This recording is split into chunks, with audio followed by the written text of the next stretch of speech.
നീ അവളുടെ ലൈനാണെന്ന് പറഞ്ഞ അവളുടെ വീട്ടിലോട്ട് വന്ന് കയറി എടുത്താൽ അവളെ വീട്ടുകാരെല്ലാം നിന്ന് ചിരിക്കത്തുള്ളൂ. പറഞ്ഞ എനിക്കെല്ലാം ചിരി വരും. അമ്പോണ്ണ നിങ്ങൾ വെറുതെ എന്നെ താറ്റ നിൽക്കാതെ നിങ്ങൾ എന്തെങ്കിലും വഴി ഉണ്ടെങ്കിൽ അത് പറ. വഴിയുണ്ട്. നിനക്ക് അവളുടെ മുറി കയറാൻ പറ്റൂ. എന്നിട്ട് എങ്ങനെയെങ്കിലും പൊത്തിയാട് അവരുടെ വീട്ടുകാരുടെ മുമ്പിൽ തന്നെ നീ ചാടണം. എന്നിട്ട് അവിടെ നിന്നോണ്ട് പറയണം, സുരഭി ഞാൻ നാളെ വരാം എന്നും പറഞ്ഞ് എസ്കേപ്പ് അടിക്കണം. പിന്നെ നിന്റെ സുന്ദരമായ മുഖം കൊണ്ട് കാണിച്ചു കൊടുക്കല്ലേ ആർക്കും. അണ്ണാ ഇങ്ങനെയൊക്കെ ചെയ്ത് ശരിയാവോ? ഉറപ്പായിട്ടും. എടാ വെളിയിൽ നിന്ന് അന്യപുരുഷൻ വന്ന് മുറി കയറിയ പെണ്ണിനെ ആരെങ്കിലും വീട്ടിൽ നിർത്തുവോ? പുറത്താക്കത്തില്ലേ? എന്റെ മാമനും മാമി ഇതേ ഐഡിയ വെച്ചിട്ടല്ലേ കല്യാണം കഴിച്ചത്. ഓ തന്നെയാണോ? പിന്നെ ഇത് വർക്കൗട്ട് ആവുന്ന ഐഡിയാടാ. എന്ന് കയറിക്കൊടു. അതല്ലണ്ണ, ഞാൻ ഇങ്ങനെയൊക്കെ ചെയ്യുമ്പോഴേ അണ്ണ എന്ത് ചെയ്യും? ഞാൻ വീട്ടിൽ കിടന്നുറങ്ങും. വീട്ടിൽ കിടന്നുറങ്ങും. അണ്ണൻ എന്റെ കൂടെ വന്നേ പറ്റൂ. എനിക്ക് വേറെ കമ്പനിക്കാരൊന്നും ഇല്ലണ്ണ. എടാ അത് അതിനേക്കാളും വലിയ പ്രശ്നമാവത്തില്ലേ? എന്തുവാ? അവക്ക് 2 ലൈൻ ഉണ്ടെന്ന് പറയത്തില്ലേ? അങ്ങനെ ഒരു കാര്യം ചെയ്യും, അണ്ണൻ ഗേറ്റിന്റെ അടുത്ത് വരാലോ, അവിടെ നിന്ന് നിന്നാ മതി. അണ്ണൻ ഗേറ്റിന്റെ അടുത്തൊക്കെ വരാം. അതിനൊക്കെ ചെറിയ ചെലവും കാര്യങ്ങളൊക്കെ ഉണ്ട്. ഈ മാട്ട കരിയലിന്റെ സാധനമല്ലേ, അത് ഞാൻ സെറ്റ് ചെയ്ത് തരാം അണ്ണ. ഓക്കെ ആണല്ലോ? ഓക്കെ. അടി എങ്കിൽ നമുക്ക് ചന്ത വരെ പോണം. ചന്തയല്ലോ? എന്തിനു? രാവിലെ മീൻ മേടിക്കാനെന്ന് വന്നാ വീട്ടിൽ നിന്ന് ഇറങ്ങിയത്. ഒന്നുമില്ല. ഞാൻ വരുന്ന എന്തിനാ? എന്ത് കൊടുക്കണ്ടേ? അമ്പോണ്ണ മുതലെടുക്കുകയാണല്ലേ, കാര്യം എന്റെ ആവശ്യമായി പോയല്ലോ. എന്റെ ആവശ്യത്തിന് വേണ്ടിയിട്ട് എന്റെ ബുദ്ധി ചില്ലറ അല്ല പ്രവർത്തിക്കുന്നതെന്ന് ആലോചിക്കണം. ഇത് വല്ല ശാസ്ത്രജ്ഞന്മാർക്ക് കിട്ടിയാലേ നാസ ഇന്ത്യ വരും. നാസ ഇന്ത്യ വരുമോ? എല്ലാം എന്റെ സുരഭിക്ക് വേണ്ടിയല്ലേ. ചെയ്യാം. സുരഭിയുടെ കാര്യം പറഞ്ഞപ്പോഴാ നമ്മുടെ അമ്പലത്തിനടുത്തുള്ള സുരഭി ബേക്കറി ഒരു 210 കൊടുക്കാണ്ട്. കാണോ? ലോൺ എടുക്കേണ്ടി വരും. കാര്യം നടക്കണേ മതി. പിടിച്ച് കയ്യിലോട്ടങ്ങ് തരും. സുരഭിയെ കൊണ്ടുപോയി ജീവിച്ചോ. അതിന് സൗണ്ട് കേട്ടെ.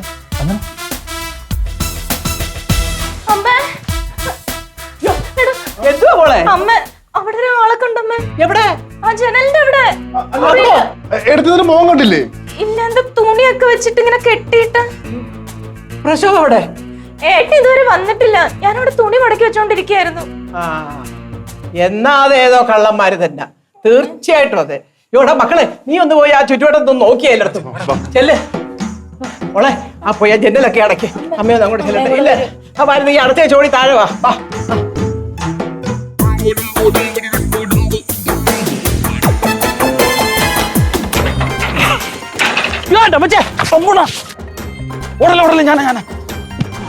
നീയായിരുന്നു? ഞാൻ വിചാരിച്ചു നിന്നെ അടിക്കാൻ വന്ന ആളായിരിക്കുന്നു. എന്തായി പോയിട്ട് സംഭവം വിജയിച്ചോ? കാര്യങ്ങൾ ഡീറ്റെയിൽ ആയിട്ട് പറ മോനെ. ചെറുതായിട്ടൊരു അബദ്ധം പറ്റി. ചെറുതായിട്ട് അവളുടെ മുറി മാറിപ്പോയി. ഇതാണോടാ ചെറിയ അബദ്ധം? എടാ ആദ്യം പ്രേമിക്കുന്ന പെണ്ണിന്റെ മുറി കണ്ടുപിടിക്കാൻ നോക്കണം. മുടി കൊണ്ട് മുടിഞ്ഞവനെ. ഇപ്പൊ എന്തോ എന്തോയാനാ? നമ്മള് നാളെ വരുമല്ലോ. ഓ ഡെയിലി വന്നാൽ എന്റെ അമ്മായിപ്പനെ വീടല്ലേ? പറയണം അങ്ങോട്ട്. ഇങ്ങനൊന്നും പറയല്ലണ്ണ. എനിക്ക് പറയാൻ വന്ന പച്ചത്തറി. അത് നീ എന്നെ കൊണ്ട് പറയിപ്പിക്കല്ല. നീ എന്റെ സുരഭി ഇപ്പൊ മരിക്കാ.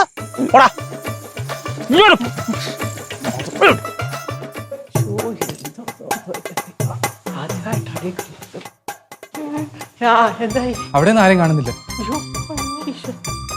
എന്റെ കുഞ്ഞേ, ആ SI ഒന്ന് വിളിച്ച് പറ. ഏതായാലും എന്തൊരു കഷ്ടമായത്. അയ്യോ, അവിടെ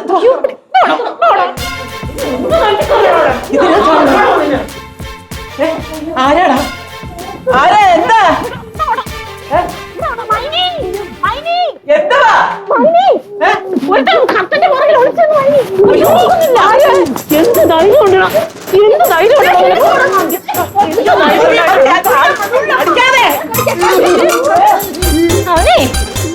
മാറ്റി തുണി അങ്ങോട്ട് മാറ്റി.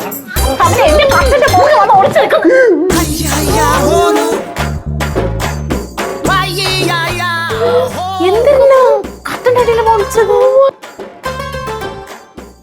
അഖിലേ, താൻ എന്തിനാണോ ഇതിനകത്ത് കയറി നിന്നത്? മാഡം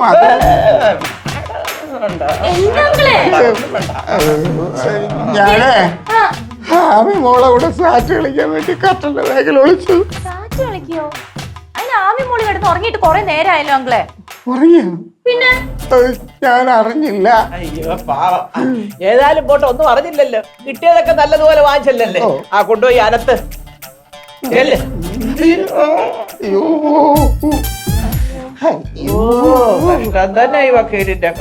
ഫ്ലവേഴ്സ് സ്മാർട്ട് ഷോ ശനി ഞായർ ദിവസങ്ങളിൽ രാത്രി 9:30 ഫ്ലവേഴ്സിൽ.